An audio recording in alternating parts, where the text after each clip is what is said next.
Good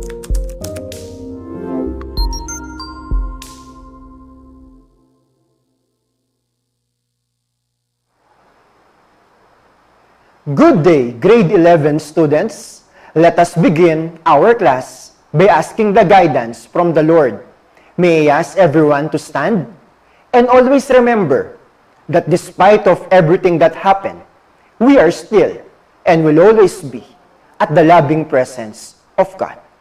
In the name of the Father, and of the Son, and of the Holy Spirit. Amen.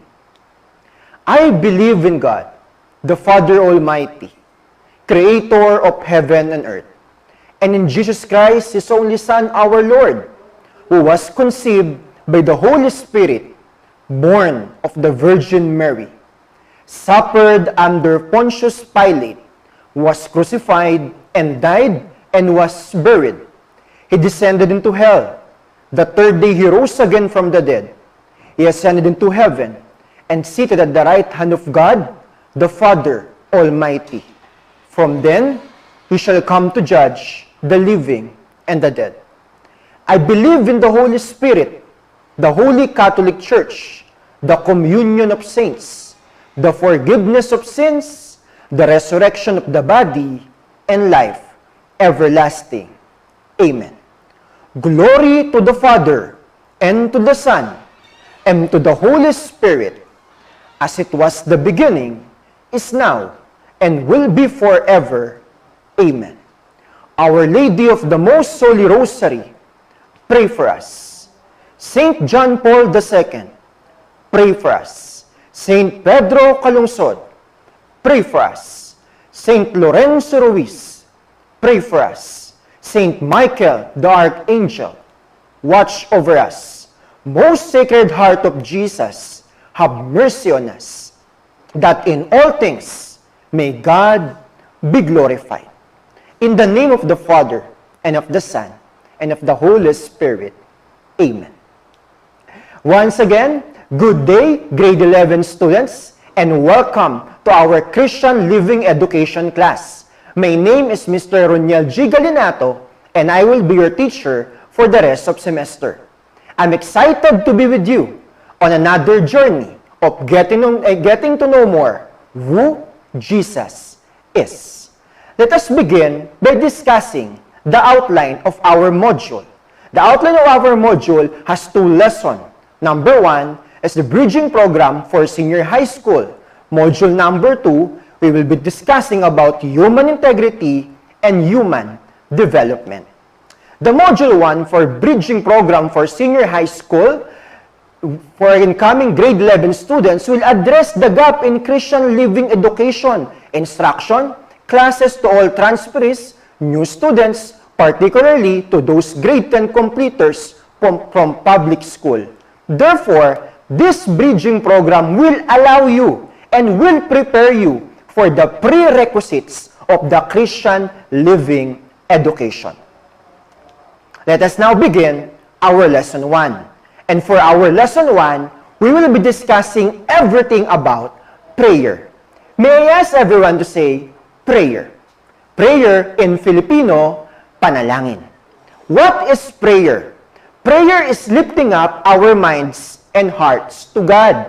Ang panalangin ay ang pagtataas ng buo mong pagkasarinlan sa Diyos. Kaya nga, palagi nating pinapaalala na sa tuwing tayo ay nagdadasal, dapat 100% ng ating atensyon ay nasa Kanya. The second question that we will encounter on the discussion of prayer is, according to Saint Teresa of Avila, prayer is our intimate conversation with God, who we know loves us.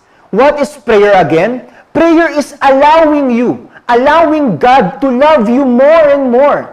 Kaya mahirap na sabihing mahal mo ang Diyos, pero hindi mo naman hinahayaang mahalin ka niya.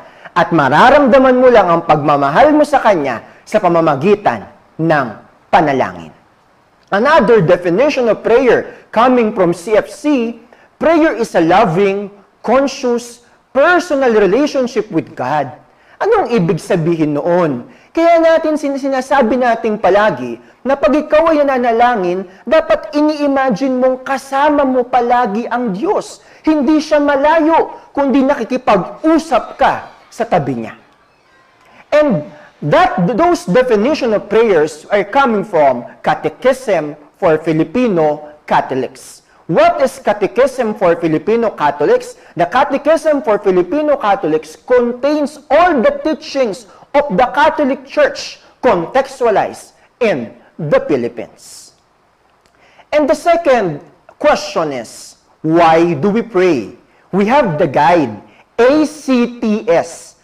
Always remember the acts on the question, how do we pray? First is, we have to adore. Adoration. What is adoration? Adoration is a way of prayer na pinupuri lang natin siya. Lord, wala akong hihilingin sa'yo. Lord, wala akong ipagpapasalamat sa'yo. Ang gusto ko lang ay makasama at makapiling ka. The second answer on the question, how do we pray, is confession. It is the part of your prayer that you will ask forgiveness. Di ba tayo ay naliligo? Naglilinis ng ating katawan bago tayo matulog. Maganda na sana, bago din tayo matulog, ay nililinis natin ang ating kaluluwa sa pamamagitan ng paghingi ng tawad sa Kanya. The third is thanksgiving.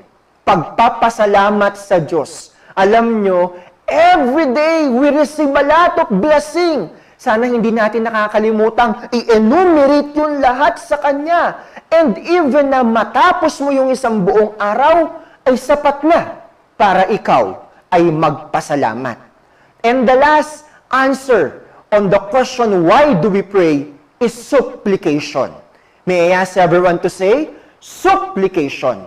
Supplication is about asking or praying to God, what do you want to happen to your life? Hindi masamang humingi sa Diyos. Kaya nga sana pag naghihingi tayo, dapat we have to be specific. At hindi yun masama. For example, Lord, give me a good grades. Nako, delikado yung panalangin na, Lord, give me a good grades. Alam mo po bang ang 75 ay good na?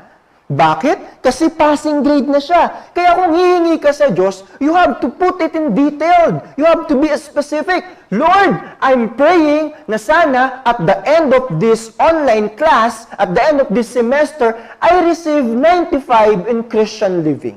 Hindi masamang maging specific sa panalangin. And the next question is, how should we pray?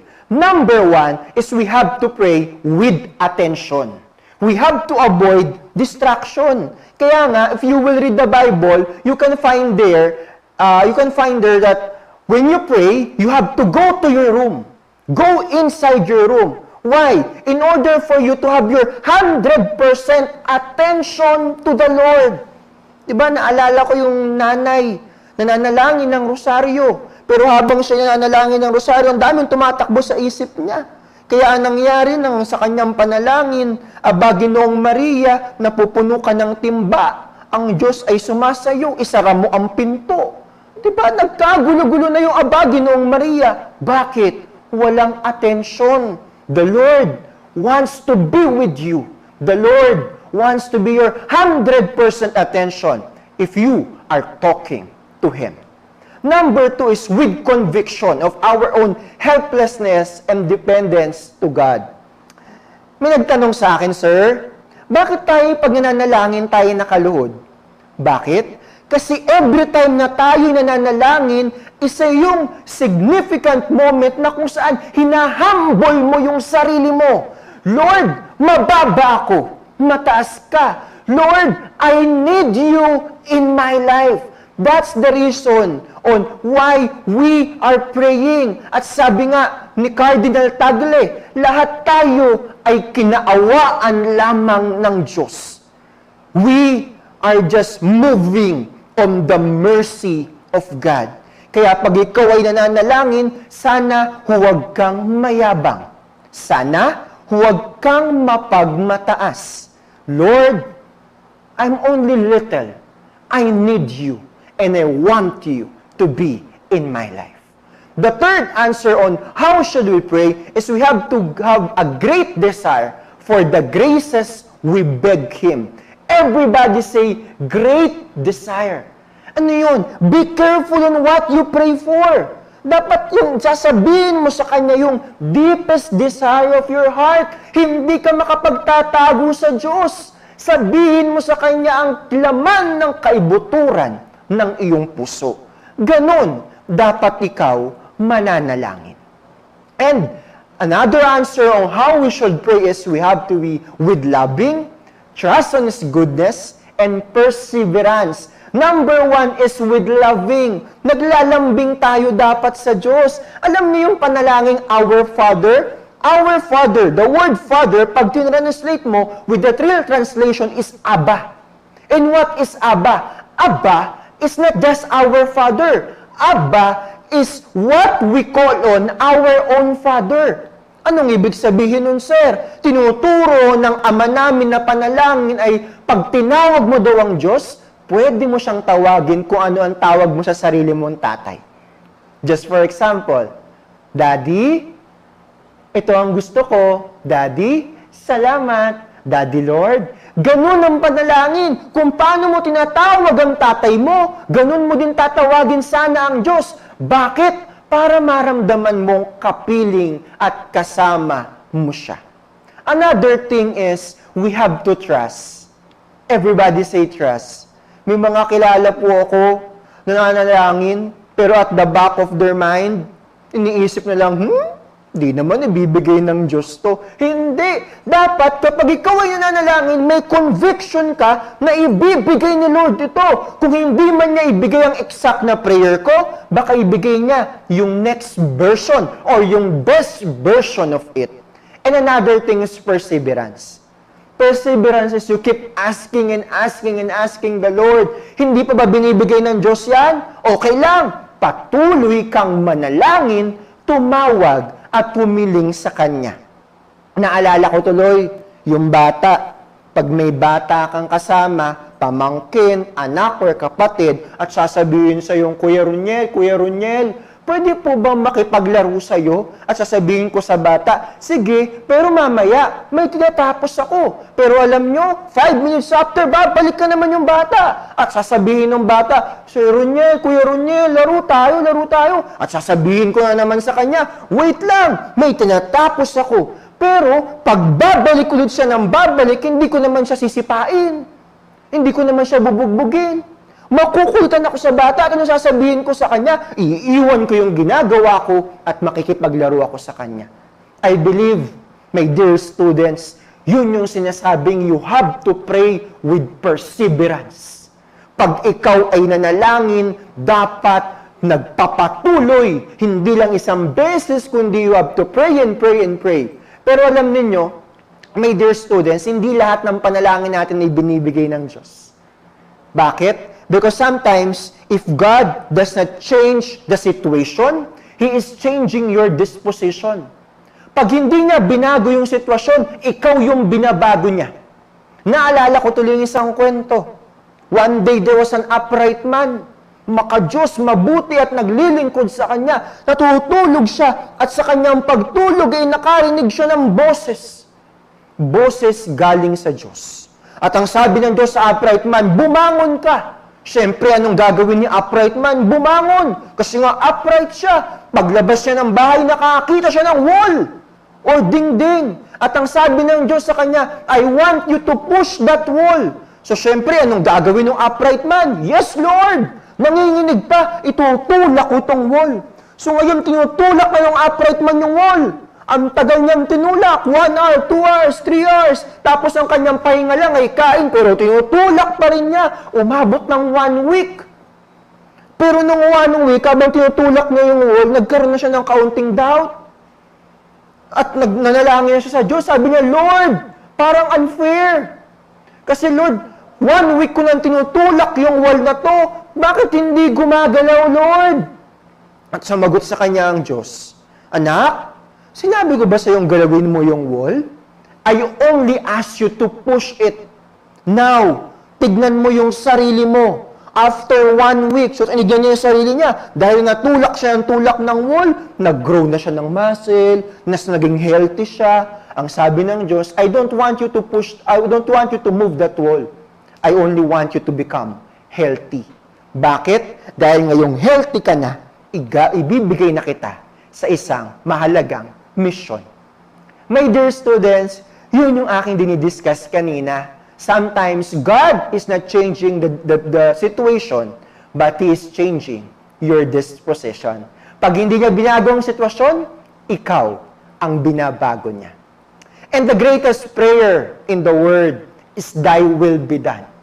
Ang dami mong hiningi sa Kanya, ang dami mong nirequest sa Diyos, pero sana at the end of your prayer, Lord, ito ang gusto ko pero kagustuhan mo pa rin ang mangyayari. Mangyayari nawa ang iyong kagustuhan.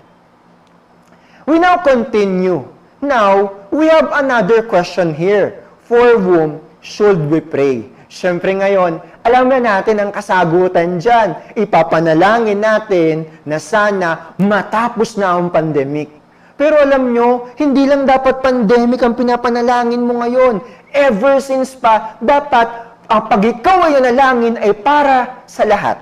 So I will be teaching you a way on for whom should we pray. This, the 5-finger method.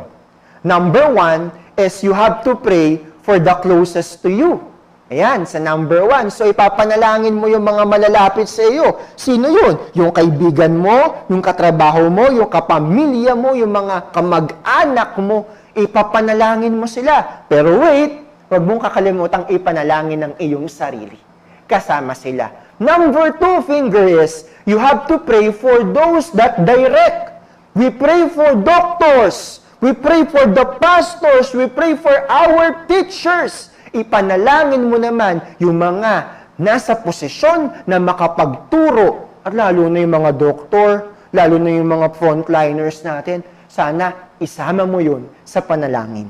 The number 3 is, we have to pray for those that are higher ups. Leaders, government officials, the president. Kasama yun sa panalangin, students, So mamaya, wag lang puro request kay Lord. Panalangin mo na, Lord, sana the leaders of my country will make best decision. Not just my country, but the leaders of other country will make the best decision. Gabayan mo po sila, bigyan mo sila ng kalakasan ng loob at tamang pag-iisip sa pagdedesisyon, hindi lamang sa sarili, kundi sa buong mundo. Number 4 is, we have to pray for the weakest among us and those in need. Alam nyo, mahirap matulog sa gabi na naiisip mong ang dami naghihirap. Paano mag-home quarantine? Wala ngang bahay. Paano magpi-physical distancing? 10, 20 sa isang maliit na barong-barong. Paano magpi-face mask kung wala ngang pambili ng pagkain? Di ba? We have to pray for the weakest among us and those in need. Pero my dear students, wag lang panalangin. Lalo na ngayon, ang mundo ay umiiyak at nangangailangan ng mabuting tao. I was hoping na isa ka sa iyong sariling paraan na mag-aambag ng kabutihan sa mundo. And again, number 5 is you have to pray for yourself.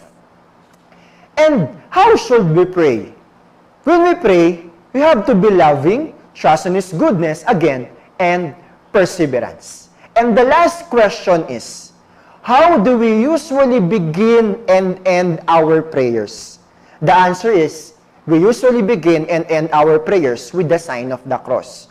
Now, let us discuss the sign of the cross. Paano ka ba nagsa-sign of the cross? Marami nag-sign of the cross na parang nagbubungaw ng langaw. Then in the Father, ang bilis! Hindi po, alam nyo, pag binasa nyo ang Biblia, sabi sa Galatians, you shall never boast anything except the cross of our Lord Jesus Christ.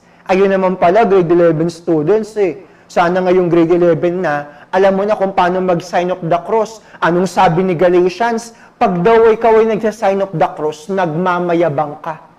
Nagmamalaki ka. Dahil wala kang ibang mapagmamalaki, kundi ang cross ni Kristo Jesus. May nagmamalaki bang ang bilis-bilis? Minsan nga, may nakita pa akong estudyante, sa ulo lang nag-sign of the cross, the name of the Father, Son, Holy Spirit. Nako, utak lang niya ang binless niya. Hindi. Kaya nga, Lord, bless my mind, bless my body, and bless all of me. Kaya ngayon, when you do the sign of the cross, you have to be proud. Do it slowly and properly. In the name of the Father and of the Son, sa pusod. Bakit? Kasi tayo ay kapatid ni Jesus, anak ng Diyos, and the Holy Spirit. Amen. Now, we discuss again what is Amen. Amen comes from the word Aman. And what is Aman? Aman is a great or big yes. Kaya pag sinabi mong Amen, hindi yung Amen. Hindi, dapat with conviction. In the name of the Father, and of the Son, and of the Holy Spirit. Amen. Bakit? Kasi proud ka at nag-yes ka na ikaw ay ginagabayan ng Diyos sa tatlong persona. In the name of the Father, and of the Son, and of the Holy Spirit. Amen. You have to be proud. And I was hoping na lahat ng natutunan to ay hindi lang i-memorize, kundi i-apply natin sa ating buhay. Okay? I guess yun na po ang katapusan ng lesson na ito. I will be seeing you for another session of our bridging program. And again, I was hoping that this lesson will not just make you smarter, but this lesson will make you a better person. We now end with our closing prayer. Again, habang tayo nananalangin, sana iisipin natin lahat ng ating natutunan. In the name of the Father, and of the Son, and of the Holy Spirit. Amen.